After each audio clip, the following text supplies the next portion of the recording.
Olá pessoal, tudo bem? De volta ao nosso Código Penal, parte geral comentada. Eu chego ao artigo 12 do CP. Sei que o projeto ficou meio parado esses dias, mas agora eu tenho tempo para tocar adiante essa série de vídeos. Chegamos então ao artigo 12 do CP. Recados iniciais, como sempre. Aqui não é um curso de direito penal, são apenas comentários didáticos e práticos ao Código Penal.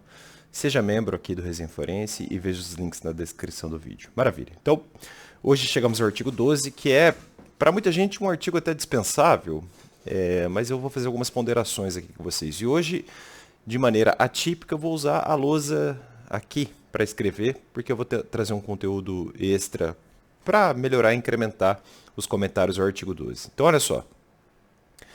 O 12 diz assim: as regras gerais deste Código aplicam-se aos fatos incriminados por lei especial, se esta não dispuser de modo diverso. Então, é um dispositivo muito fácil de entender, muito simples. Eu até peguei um manual aqui do Mirabete, esse aqui, ó, conhecido por ser mais sucinto. Ele diz o seguinte: eu nem vou escrever nada na lousa digital, tá? Fiquem tranquilos, vou usar a lousa escrita depois.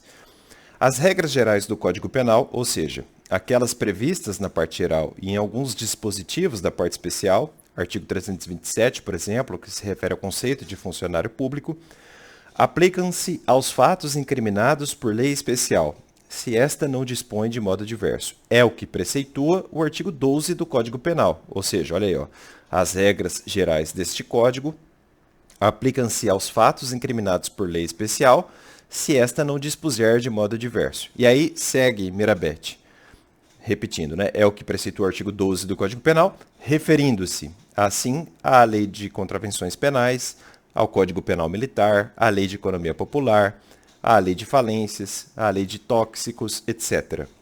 Assim, por exemplo, tratando-se de crime de tráfico de entorpecentes, aplicar-se-á à tentativa o disposto no artigo 14, inciso 2º e parágrafo único do próprio Código Penal, por não estabelecer a lei especial nenhuma, lei-se hoje a Lei 11.343, nenhuma regra a respeito do conatus, da tentativa.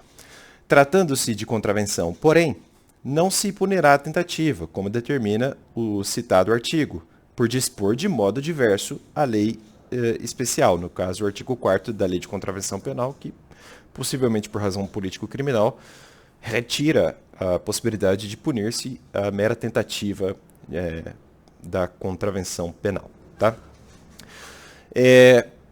Dito isso, vamos à lousa.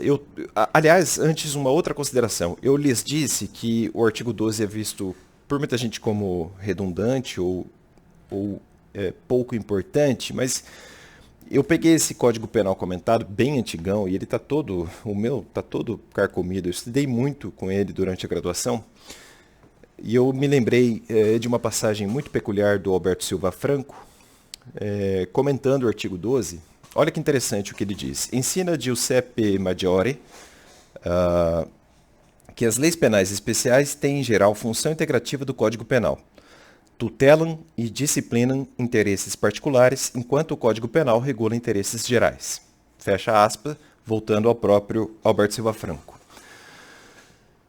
Para obstar que essas leis, eu li, enquanto o Código Penal regula interesses gerais. Agora sim, fecha aspas. Para obstar que essas leis penais especiais, desculpem-me, não se tornassem compartimentos estanques, sem nenhum canal de comunicação com o sistema de princípios e de penas adotado pelo Código Penal, foi formulado o artigo 12, agora lido e agora estudado com vocês, né? As regras gerais deste Código aplicam-se aos fatos incriminados por lei especial, se esta não dispuser de modo diverso. Muito bem. Nesse dispositivo, consta isso aí que eu li para vocês, eu não vou ler mais uma vez. Isto significa, diz Alberto Silva Franco, em princípio, que são extensíveis às leis penais especiais as normas básicas da codificação, quer as contidas na parte geral, quer as referentes à parte especial, desde que guardem um significado abrangente. Exemplo, o conceito de funcionário público. A única condição obstativa da extensão reside no fato da lei penal especial regrar de modo diverso a matéria tratada no Código Penal. Aí prevalece o princípio da especialidade, impondo-se o comando da lei penal especial. O exemplo aqui dado pelo Mirabete, no caso da tentativa da lei de contravenção penal, me parece muito oportuno.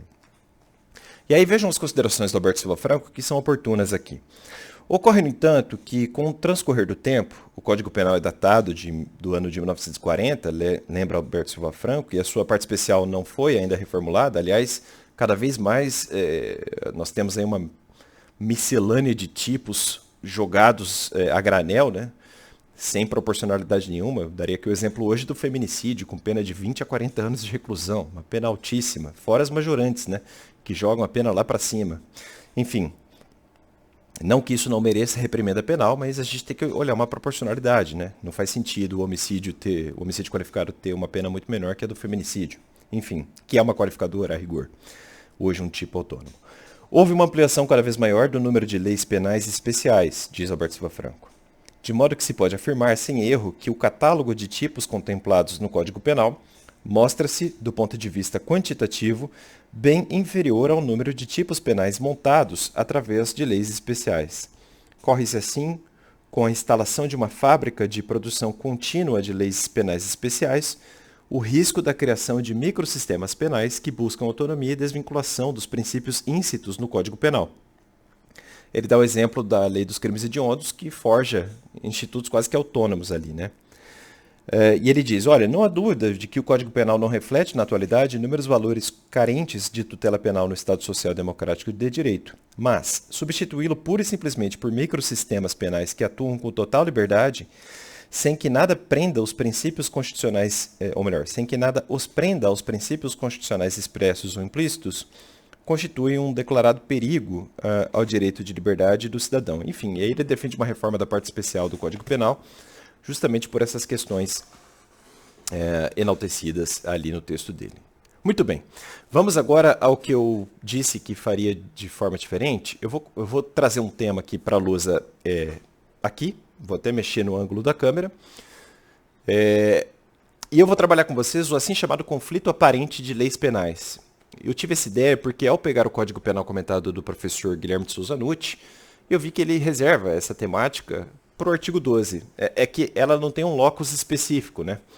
Na parte geral do Código Penal, né? Então, eu acho que vale a pena trazer esse tema de teoria geral da lei penal no comentário ao artigo 12, até para enriquecê-lo, e porque, de algum modo, a gente está lidando com incidência normativa, né? E conflito penal, ou melhor, conflito aparente de norma penal é um tema do meu agrado e é sempre bom revisitá-lo. Um tema importantíssimo. Hoje, se eu tivesse que fazer uma monografia sobre direito penal, seria sobre conflito aparente de leis penais. É um tema que eu gosto muito e acho até que é pouco trabalhado em sede doutrinária. Eu fiz um resumo baseado no professor Luiz Regis Prado, e aí, com base nesse resumo, eu vou dar uma aula com a lousa aqui. Só vou editar o vídeo, volto daqui a pouco. Ok, eu acho que... Bom, ficou um pouquinho torto, só um instantinho. Vamos ver se eu consigo ajustar isso. Acho que não vai ter jeito, vai ter que ficar assim, tá, pessoal? Vamos lá. Então, eu disse que trabalharia agora o assim chamado conflito aparente de normas penais, né? Então, conflito aparente de normas penais. Esse assunto é muito interessante. Eu queria até, eu faria aqui um vídeo de 3 horas, se eu pudesse. Eu já tenho até um esboço sobre isso, num arquivo diferenciado, num arquivo estancado. Eu realmente queria fazer um livro sobre isso, tá? E um dia eu acho que vou fazê-lo. Mas vou fazer um resumo aqui com vocês. Então, um resumo doutrinário aqui sobre esse tema, conflito aparente de normas penais. De acordo com o professor Luiz Regis Prado, o conflito aparente de leis penais, segundo alguns, concurso ideal e impróprio, né? Alguns falam então em concurso ideal impróprio. Outros ainda usam a expressão concurso aparente de tipos. É tudo a mesma coisa, tá?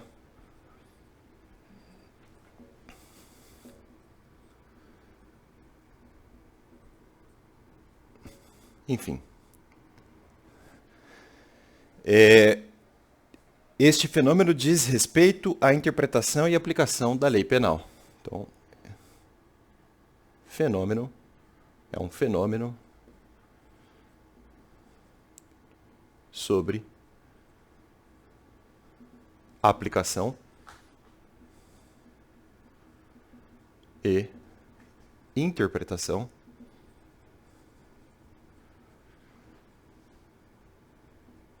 da lei penal. Essa é a opinião, por exemplo, do Aníbal Bruno. Vou pegar uma canetinha vermelha aqui. Proposição do Aníbal Bruno, do próprio Luiz Regis Prado.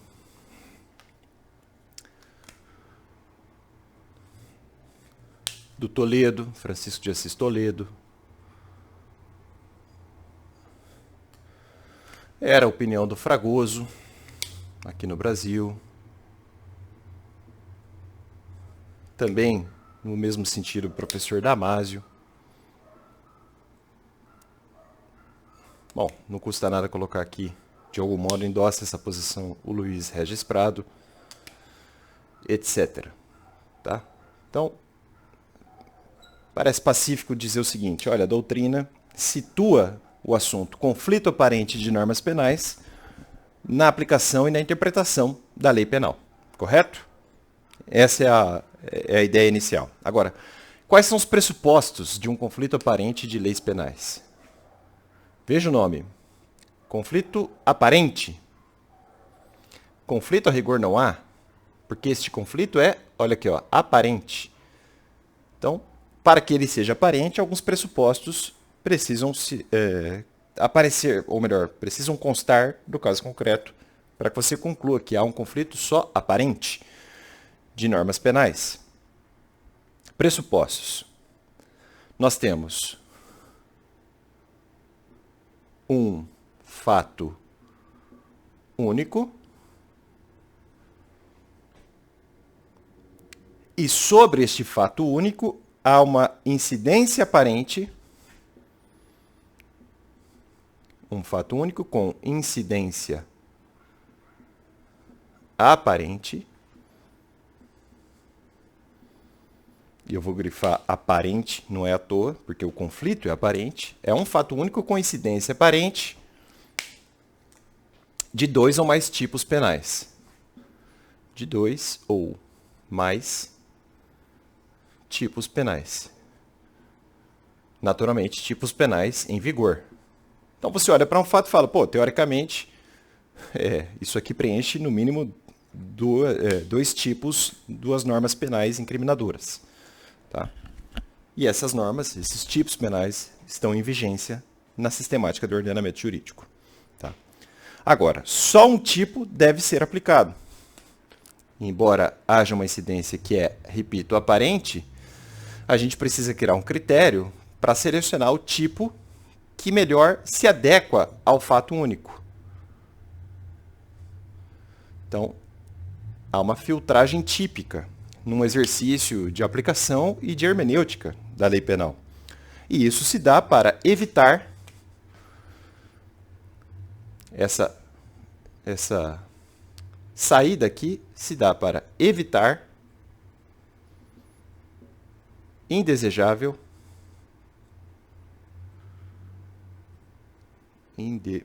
errei ali, peraí, deixa eu pegar um apagador. Onde que está o meu apagador? Só um instantinho que eu vou buscar o apagador, pessoal. Desculpem-me. Então, é para evitar o indesejável e até inconstitucional. Vou colocar direto. Evitar bis in idem. Você não pode valorar negativamente, duplamente, um mesmo fato. Tá? Isso reflete, por exemplo, na aplicação da lei penal. Quando o juiz aplica a pena na sistemática hoje vigente de aplicação em 3 fases, né?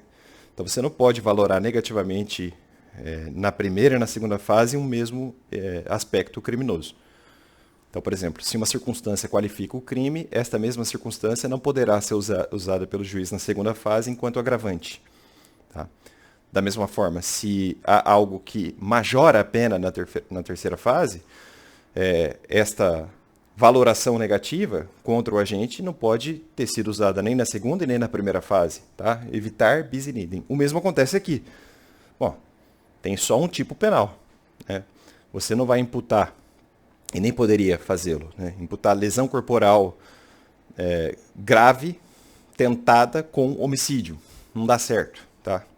Um absorve o outro e a gente vai ver o porquê.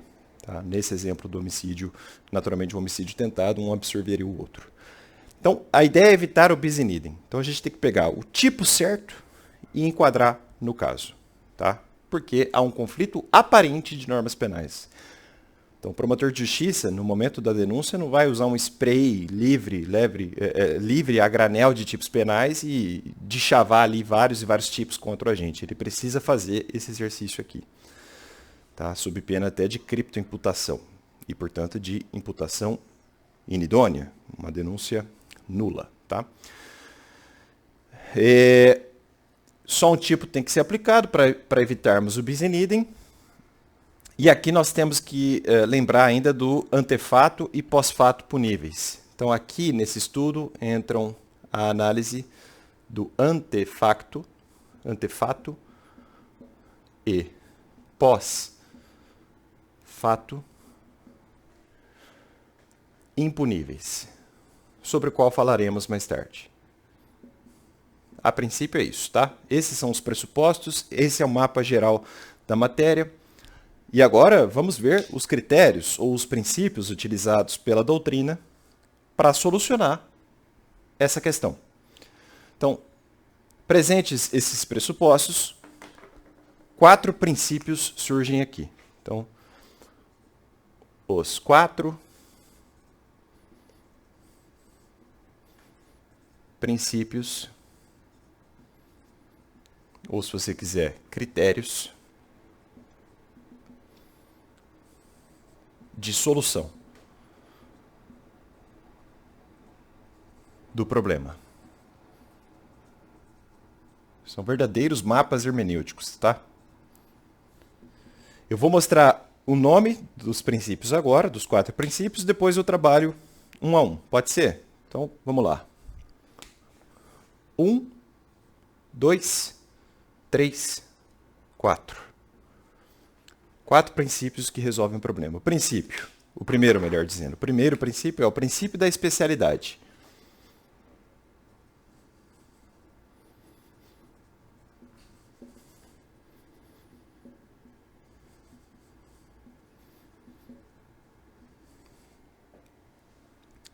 O segundo é o princípio da subsidiariedade.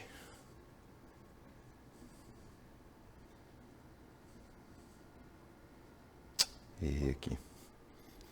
Eu limpei a minha lousa ontem com um produto e ela está um pouquinho aguada, digamos assim. Acho que vai levar um tempo para ela melhorar. Então, o princípio da subsidiariedade.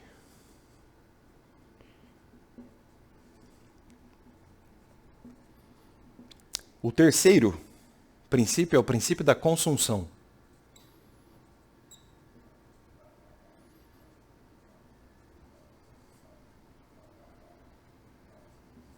E o quarto é o princípio da alternatividade.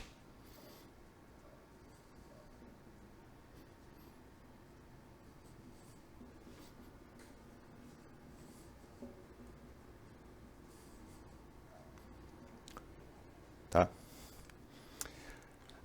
Eu vou quebrar a lousa e aí eu vou estudar um a um com vocês, tá? Antes eu vou tomar um café, então eu vou quebrar o vídeo também. Mas ficamos combinados assim. Na próxima tela eu já vou trazer os princípios um a um e aí a gente entende de vez esse tema. Volto logo logo. Voltando, sim, é isso mesmo. Eu estou com outra camiseta. Acabei derrubando o café da minha camiseta anterior. Então, para não ficar tão feio, eu mudei de camiseta. Vamos lá. Então, o primeiro princípio é o princípio da especialidade, não é? Número 1. Princípio da especialidade.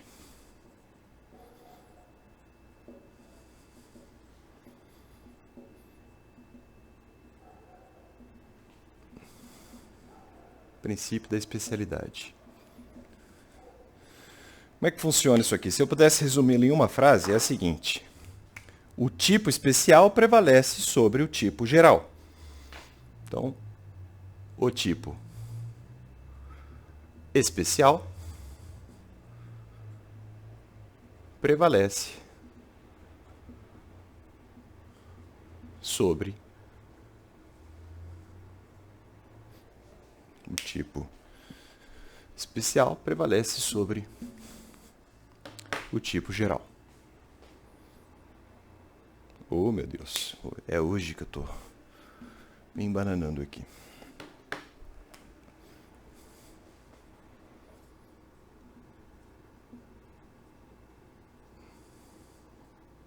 Então, o tipo especial prevalece sobre o tipo geral. Tem até exemplos famosos aqui, até clássicos, tá? Que eu vou citar ainda hoje.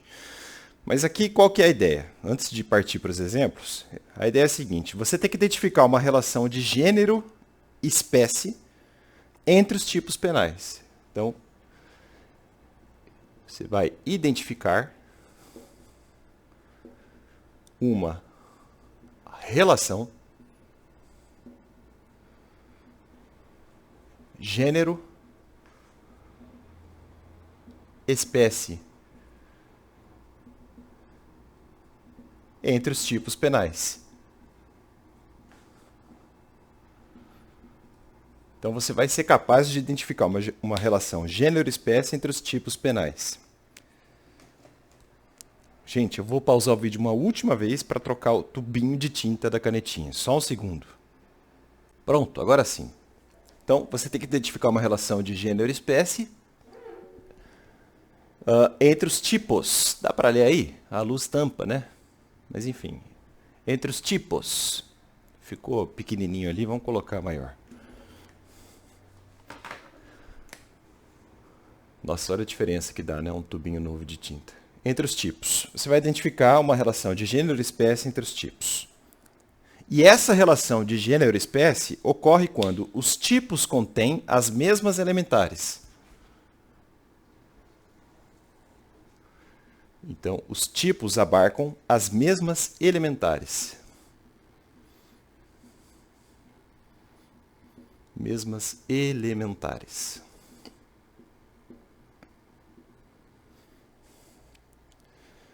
Agora, um deles terá elementos especializantes.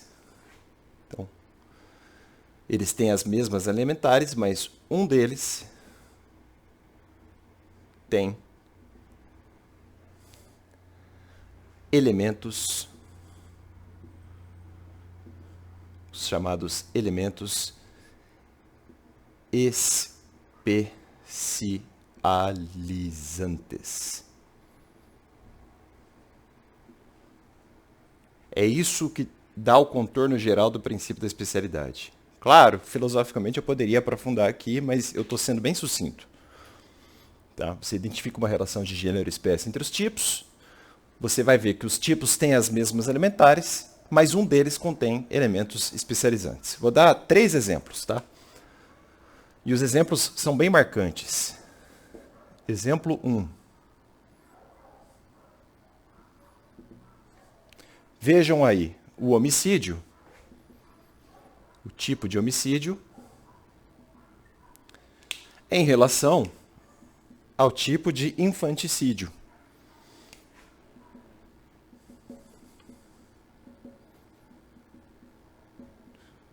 No homicídio e no infanticídio, vocês vão ver as mesmas elementares, quer dizer, matar alguém.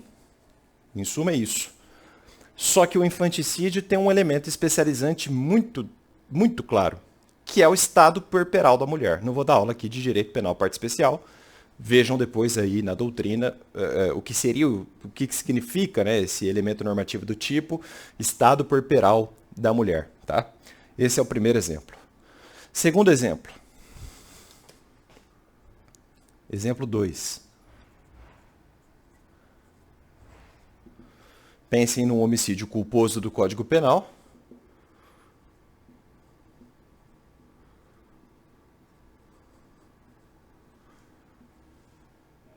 Homicídio culposo do próprio Código Penal em relação ao homicídio culposo do CTB, do Código de Trânsito Brasileiro.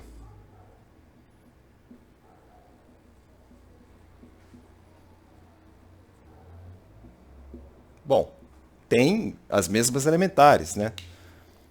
Matar alguém a título de culpa, né? Negligência, imprudência ou imperícia, mas ali nós temos elementos especializantes no Código de Trânsito Brasileiro, né? Em trânsito, né? A pena é até diferente. Enfim, eu acho pitoresco isso, né? Quer dizer, se você vai matar culposamente, prefira matar fora do trânsito. É um negócio meio esquisito, né? Mas enfim, é um segundo exemplo. Terceiro exemplo. Exemplo 3. Exemplo 3. Vejam o tipo básico do furto. Tipo básico do furto. Artigo 155 caput do Código Penal. Com os seus tipos derivados qualificados. Ou privilegiados. Então, tipos derivados do furto, né? A gente pode colocar assim, derivados do furto. Aí aqui nós temos os qualificados.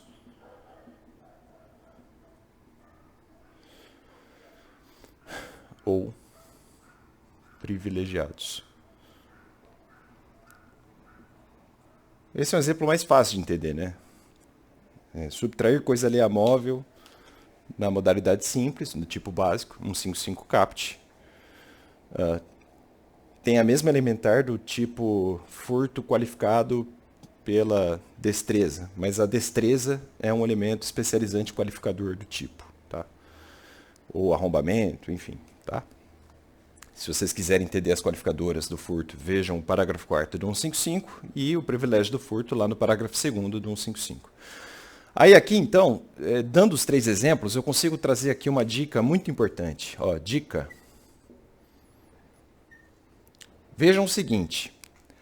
No princípio da especialidade, o tipo especial pode ser mais ou menos grave. Pouco importa. Então, o tipo especial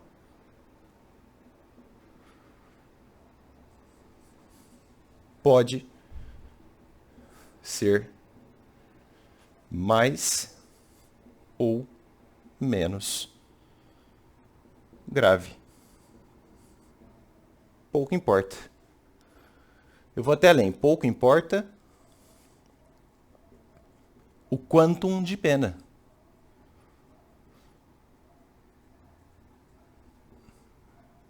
Os exemplos demonstram bem isso. Olha, o infanticídio é um tipo especial em relação ao homicídio. A pena do infanticídio é muito menor que a do homicídio. O homicídio culposo é especial em relação... O homicídio culposo do CTB é especial em relação ao homicídio culposo do Código Penal, mas a pena do homicídio culposo no CTB é maior. Tá? Então, vejam que o tipo especial pode ou não ser mais ou menos grave em relação ao quantum de pena. Quanto de penal não, quanto de pena, não importa o quanto de pena, e eu acho que isso aqui ficou bem claro para vocês. Tá? Ainda sobre o princípio da especialidade, o pessoal usa aqui, lá no direito romano, o pessoal usava essa expressão aqui, ó, lex, meu latim está meio enferrujado, então vamos ver como é que sai. Lex specialis. Eu estudei o latim eclesiástico, tá? Por isso que sai desse jeito. Lex specialis derogat. Não sei se é essa a entonação. Derogat ou derogat. Derogat. Lege generale ou generale. Mas enfim, a lei especial derroga a lei geral. Seria isso, tá? E, de acordo com o professor Luiz Regis Prado, o princípio da especialidade é o único que teria uma aceitação pacífica na doutrina. Tá? Os romanos ainda falavam em semper specialia generalibus sunt, generi per speciem derogantur. Então, sempre que tiver um elemento especializante, você derroga o geral. Seria mais ou menos isso. A lei especial derroga, para o caso concreto, a lei geral. Entre a norma geral, né, entre o gênero, entre a norma geral, o gênero e a especial, espécie, há uma relação hierárquica de subordinação que estabelece a prevalência da última, da espécie, né? Visto que contém todos os elementos daquela e os elementos chamados especializantes. Quem diz isso aqui é o professor Bettiol. Um clássico, né? Famosíssimo, tá?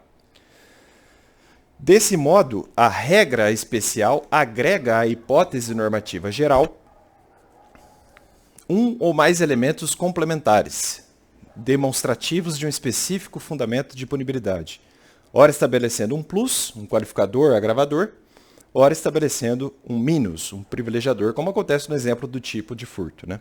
Esse é o princípio da especialidade. É o mais fácil de entender, na minha opinião, tá? Vamos ao segundo.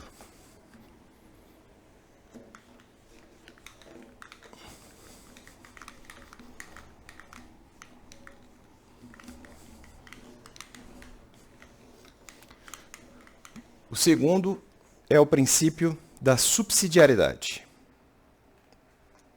Então, número 2. Princípio da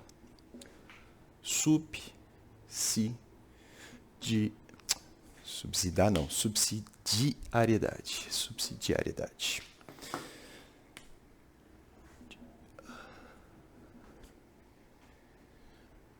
Princípio da subsidiariedade. Então, o que nós temos aqui? Numa simplificação didática, você pode escrever assim, ó. O tipo primário prevalece sobre o subsidiário. Então, o tipo primário prevalece sobre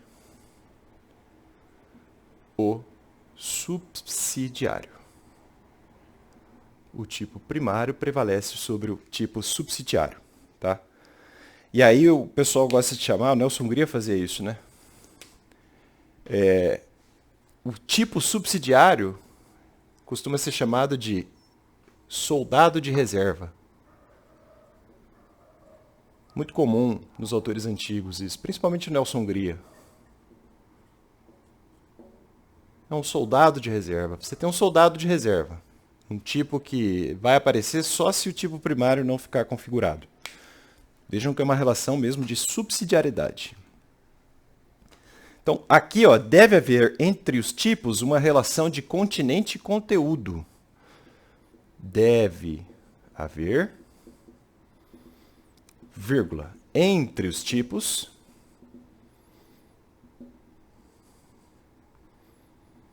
uma relação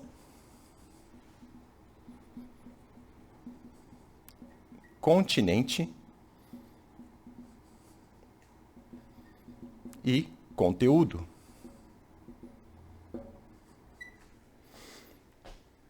Um contido no outro. Nós temos um tipo maior e um tipo menor. Então, vejam que o tipo menor está contido num tipo maior. Não sei se o desenho ficou claro, mas deu para entender. Imagina um ovo. O tipo maior abarca a clara e a gema. O tipo menor é só a gema. Sendo bem didático, tá? Então, o tipo maior abarca não só o que eu estou pintando de vermelho, mas também o azul que ele envolve. Então, o tipo primário é azul e vermelho, nesse exemplo aqui, e o tipo especial é só vermelho. Tá? Mais didático que isso é difícil, hein, pessoal? Mas deu para entender isso aqui, né? Nós temos um tipo maior, um tipo menor, tá? E aí a subsidiariedade pode ser, no nosso sistema, expressa ou implícita, ou tácita. Então, a subsidiariedade pode ser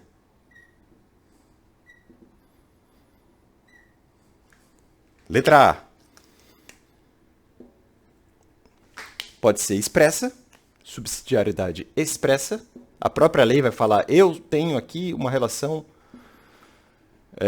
de tipo primário com um tipo subsidiário. Tá?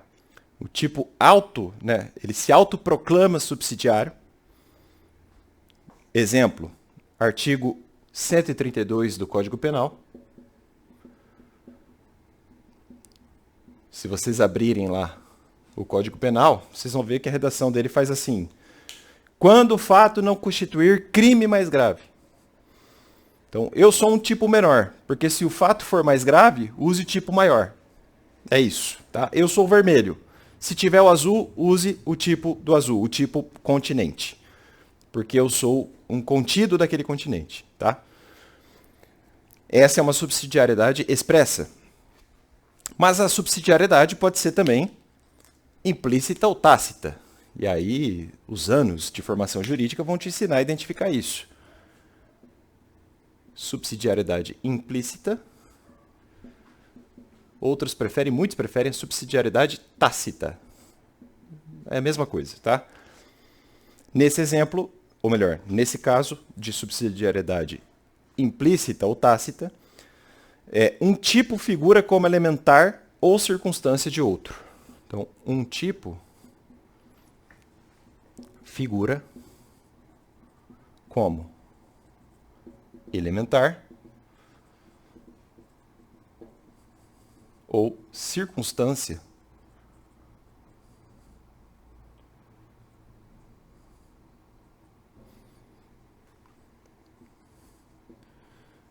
de outro. Então, é tácito. Você percebe que o sistema traz um mini tipo, digamos assim, lembra aquele vermelhinho? E esse vermelhinho vai ser uma elementar ou mesmo uma circunstância de um outro tipo maior, o tipo continente. Sem que a lei tenha que dizer expressamente. Por isso que é implícito, é tácito. Tá? Bom, um exemplo de subsidiariedade implícita.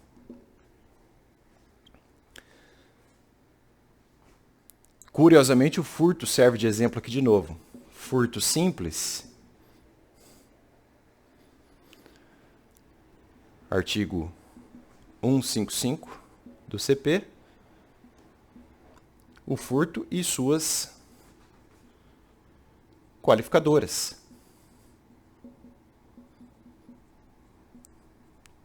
Lá do parágrafo 4º, se eu não me engano. É parágrafo 4º, né?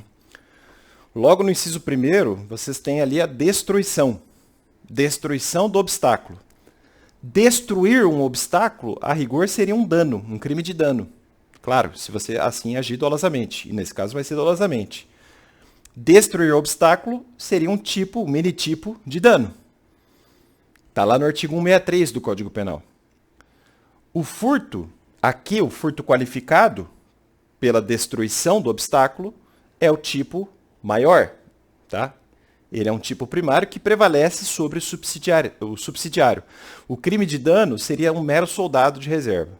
Se você qualifica o furto pela destruição do obstáculo, você tira o tipo de dano e mantém o tipo certo, que é a qualificadora do furto, prevista no parágrafo 4º, inciso 1º do artigo 155 do Código Penal. Não existe um concurso formal e nem material, é impossível pensar nisso, do furto qualificado pelo rompimento ou pela destruição do obstáculo com crime de dano. Isso é uma impropriedade técnica absurda, é um bis in idem, é inconstitucional, tá? Certo? Esse desenho aqui ajuda muito, né, a entender a ideia do princípio da subsidiariedade. Façam isso no caderno de vocês que vai ajudar muito, tá?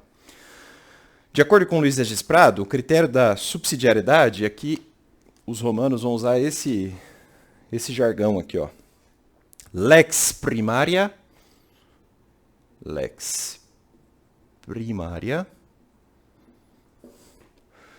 derogat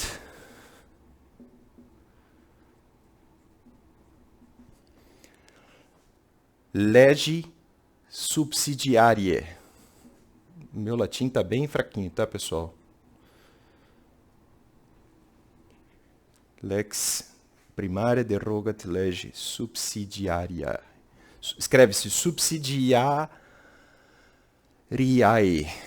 Mas esse ai aqui você pronuncia e, né? Subsidiarie.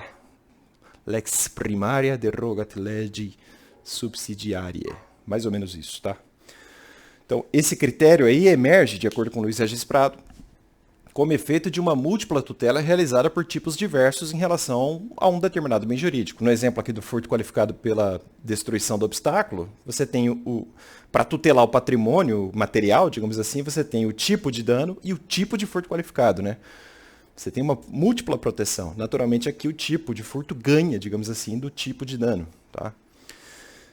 E ele opera, o princípio da subsidiariedade opera de forma auxiliar, subsidiária ou residual, para as hipóteses em que não são, ou melhor, para as hipóteses que não são objeto de proteção de outro dispositivo que é chamado principal. Aplica-se uma lei quando outra não puder ser aplicada. Quer por força de disposição explícita, aliás, deixa eu fechar a chavinha aqui, quer por força de disposição explícita ou expressa, né? Subsidiariedade expressa ou formal, diz Luiz Regis Prado, quer por força de interpretação lógica, subsidiariedade tácita, implícita ou material também, tá? Tá aí um outro nome para vocês. Certo? Pondera-se que a primeira, ou seja, a subsidiariedade expressa, não seria propriamente um concurso aparente de leis penais. Essa era a posição, por exemplo, do Antolicei, penalista italiano. De fato, né, se a lei está falando, olha, use um tipo e não o outro, na verdade não é uma subsidiariedade, né? Mas, enfim, para o Luiz Regis Prado, a subsidiariedade expressa quando o próprio texto legal condiciona a sua aplicação à inaplicabilidade do outro. E aí nós temos vários exemplos, né? Eu já dei um aqui, mas eu posso dar outros. Ó. Primeiro exemplo, lesão corporal seguida de morte. Então, ó. Exemplos. Lesão corporal seguida de morte. Vejam aí no Código Penal de vocês, artigo 129, parágrafo 3º.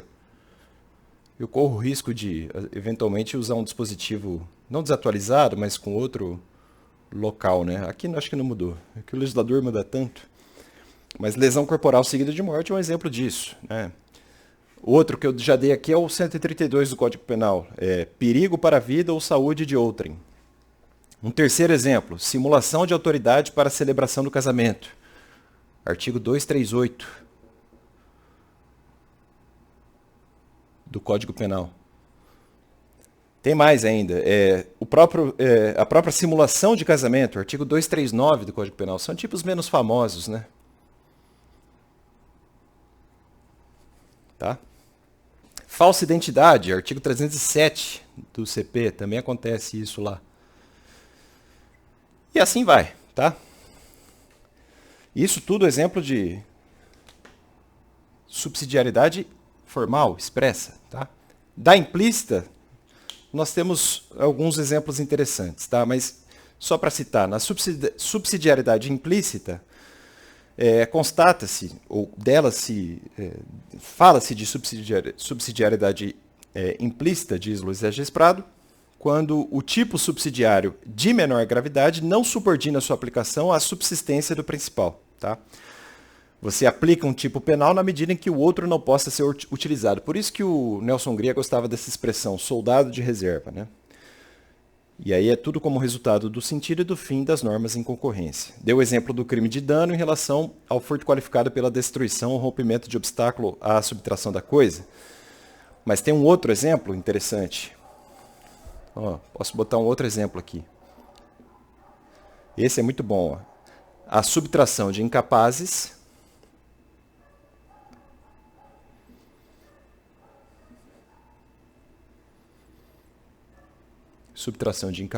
que está lá no artigo 249 do CP, em relação ao crime de sequestro, que está no 148. Sempre com essa relação aqui que eu mostrei para vocês, tá? Um maior, um menor e o menor é abarcado pelo maior, tá? É isso. Vamos ao terceiro princípio.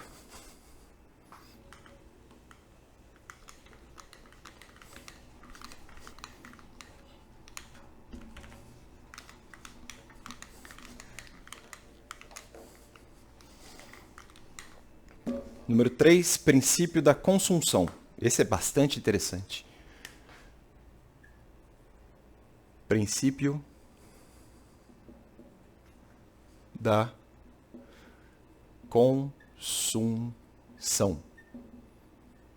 Lê-se, tem a ver com consumir, né? Um consome o outro. Enfim, vamos lá. Princípio da consunção e uma frase didática, eu colocaria assim: o crime fim absorve o crime meio.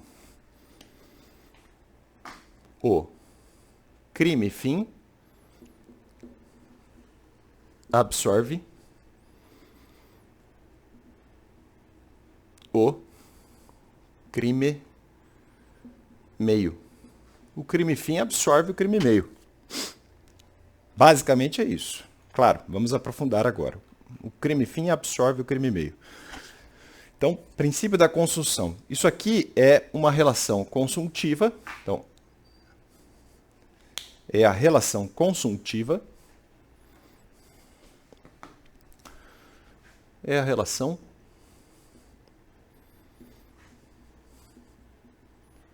consuntiva. Consuntiva. De crime meio e crime fim. Uma relação de consunção, uma relação consultiva. A relação consultiva clássica ocorre na seguinte situação: um crime é praticado,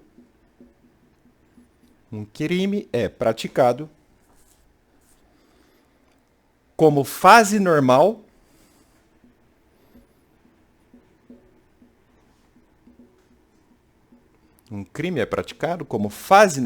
de preparação ou execução de outro crime.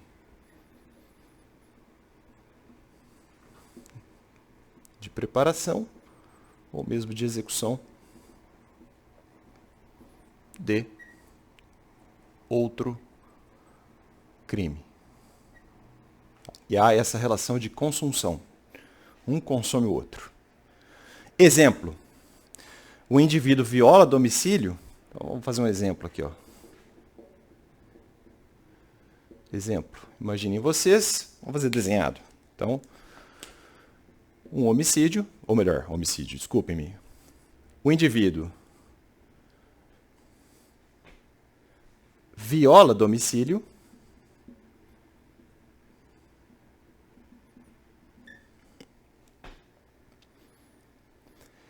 Como meio necessário para praticar um furto de residência. Então, o dolo dele é o furto da residência. Claro que não é da residência em si, tá? Enfim, mas são dos bens que estão guarnecidos ali na residência. O dolo do agente é furtar a residência. Para tanto, ele precisa superar a etapa violação de domicílio. Tá? Obviamente, o crime furto, que é o crime fim, absorve o crime meio, que é a violação de domicílio. Estão entendendo? Então, há essa absorção. Você vai absorvendo as etapas passadas. Tá? E aí o crime fim, que é esse aqui, absorve o crime meio. Estão entendendo? Deixa eu apagar aqui para ter lousa. Mas o exemplo é bem didático, né? De acordo com Luiz Regis Prado, no critério da consunção ou absorção, então aqui é um critério de consunção, outros vão chamá-lo de absorção. No exemplo que eu dei, o furto absorve a violação de domicílio, né? Mas aqui, ó, os romanos falavam em lex consumens derogat lege consumte. Escreve-se consum pitae, tá? Mas fala-se consumte, alguma coisa assim, tá? No latim eclesiástico. Então a lei, há uma lei consumidora, digamos assim, da lei consumida. E a lei consumidora derroga a lei consumida, tá? Mais ou menos isso. Tá? Então, determinado crime, norma consumida é fase da realização de outro crime, que é a norma consultiva. Ou é uma relação, ou é uma regular forma de transição para o último, né? De acordo com Nelson Gria, enfim. Isso significa, na primeira modalidade, que o conteúdo do tipo penal mais amplo absorve o de menor abrangência, que constitui etapa daquele, vigorando o princípio maior absorbet minorem. Tá? Desse modo, os fatos não se acham em uma relação de espécie e gênero, mas sim de minus a plus, né? De parte a todo, de meio a fim. Então, minus a plus. Parte, de parte ao todo. Tá? De meio e fim, claro. Quem diz isso é o saudoso Nelson Gria. Certo? Bem interessante, né? Então, o delito meio é punido menos severamente, delito antecedente ou anterior. Naturalmente, a violação de domicílio tem pena menor que o furto qualificado pela violação do próprio domicílio. E esse crime meio é absorvido pelo delito fim, que é punido mais severamente, tá? Eu dei o exemplo do furto e da invasão de domicílio, mas há vários exemplos dados pela doutrina. O Regis Prado dá alguns aqui que eu acho interessante. Ó, exemplo 1. Então, exemplos. Primeiro exemplo. Homicídio em relação à lesão corporal. O homicídio com a lesão corporal. 121 e 129. Você fere para matar. A lesão é o meio para chegar ao fim, morte. Tá? Exemplo 2. Falsificação do documento particular em relação ao estelionato. Então, 171 em relação ao 298 do Código Penal. Vou espiar. Desculpa, pessoal. Então, o estelionato absorve o 298 nesse exemplo. O exemplo 3, que é interessante. A difamação, lá do 139 do Código Penal, em relação à calúnia. 139 em relação a 138. Pode acontecer uma consulção. Quer dizer, você difama e, ao mesmo tempo, passa pelo meio injuriar. Tá? Ou melhor, desculpa, em relação à calúnia. Tá? Desculpa. Então, agora sim. Então, você calunia, mas passa pelo meio difamar. Enfim. Esse exemplo já é mais chatinho, né? Esse da difamação e da calúnia. O princípio da consunção, que agora a gente estuda, se aplica, por exemplo, aos casos de crime progressivo e também aos casos de progressão criminosa. E aí eu acho que vale a pena criar uma lousa nova só para isso, tá? Eu acho uma bobagem isso aqui, mas o pessoal gosta de cobrar em concurso. Vamos colocar aqui rapidinho, tá? Só para ajudá-los aí. Vale a pena você saber diferenciar o crime progressivo .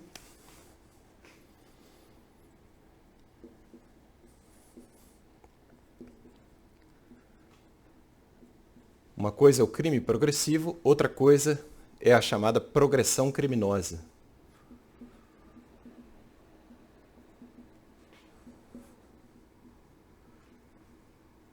É bom ter isso em mente. É até intuitivo isso, tá? Mas vale a pena colocar. No crime progressivo, o sujeito, desde o início, almeja praticar o crime fim. Então, por exemplo, um indivíduo que invade domicílio já querendo furtar. Então, o agente, vírgula, desde o início, o agente, desde o início, almeja praticar o crime fim. Tem dolo de crime fim. Né?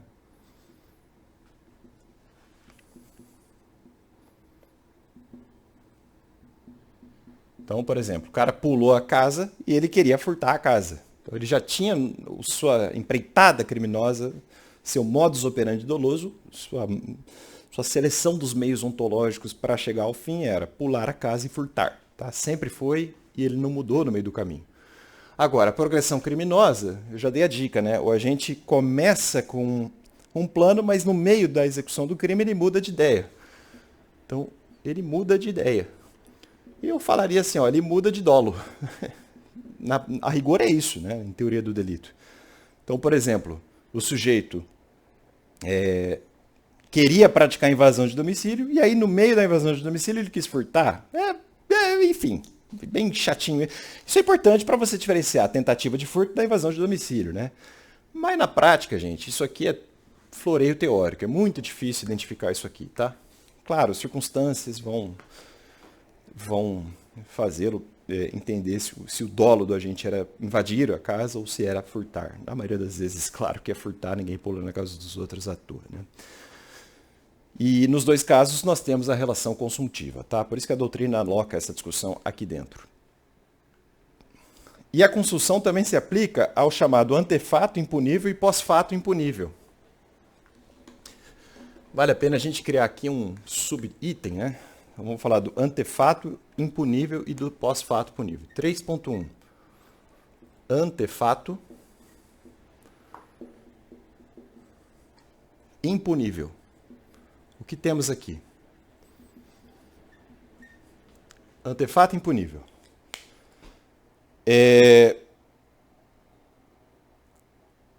Aqui nós temos um exemplo famoso da súmula 17 do STJ, enunciado 17 da súmula da jurisprudência dominante do STJ. Eu vou colocar de jeito fácil, né? Súmula 17 do STJ. Aqui nós temos um clássico exemplo, que é o caso do estelionato praticado mediante falsificação de cheque. Então, estelionato praticado com falsificação. Vou colocar assim, ó, com falso cheque, tá? Para ficar mais fácil para mim aqui. Estelionato praticado com falsificação de cheque. Então, o sujeito chega na loja com um cheque de um terceiro, assina-o como titular da conta fosse, entrega-o e logra a mercadoria para si. Então, ele falsificou um cheque para praticar o estelionato. Ele enganou o lojista, portanto, né? Não é um furto. O ato de assinar o cheque como titular da conta é uma falsificação. A falsificação é o meio. O estelionato é o fim. Por isso que o STJ vai dizer, o estelionato absorve, ele consome o falso cheque. Tá? Então, o estelionato absorve o falso quando nele se esgota a potencialidade lesiva. Certo? Um outro exemplo de antefato punível estaria no uso de documento falsificado pelo próprio agente. O uso é o crime fim, que absorve a falsificação, que é o crime meio. Tá? Também temos aqui o pós-fato impunível. Pós-fato impunível.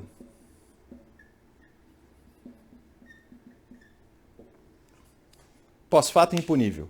Ocorre quando, após a consumação do delito, o agente novamente fere o mesmo bem jurídico, mas não traz uma magnitude maior de lesão na sua conduta. Então, por exemplo, o sujeito furta o relógio, imagine alguém furta o meu relógio, tá? E depois resolve quebrá-lo. Esse dano que é posterior ao furto é um pós-fato impunível, tá? Porque não chegou a piorar a minha situação enquanto vítima do meu patrimônio. É uma questão de política criminal e, na minha opinião, quebrar o relógio, no exemplo que eu dei aí da vítima, é, sem dúvida alguma, uma circunstância judicial relevante para piorar a pena base do sujeito, no exemplo que eu dei. Artigo 59 do Código Penal. Não chega a ser um pós-fato punível. É um pós-fato impunível com repercussão, na minha opinião, com repercussão prática na hora da pena, tá?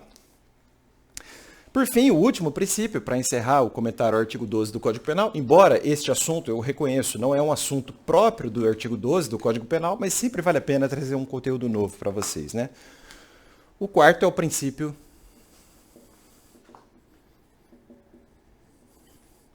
da subsidiariedade. Princípio da alternatividade. Princípio da alternatividade. Princípio da alternatividade.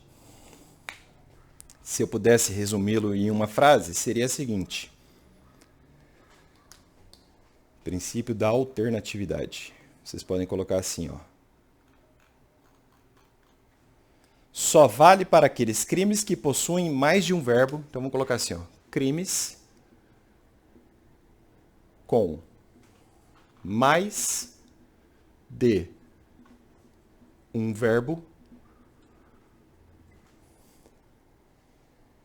Crimes com mais de um verbo nuclear.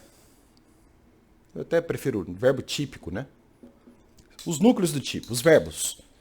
Né? Tem tipo que tem mais de um verbo. Então, são os chamados crimes de ação.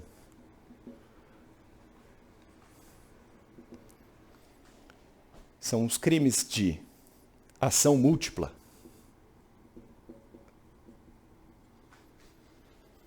Crimes de ação múltipla. Não é porque o cara fez mais de um verbo que ele vai responder por 2 crimes em concurso formal material. Não é isso, tá?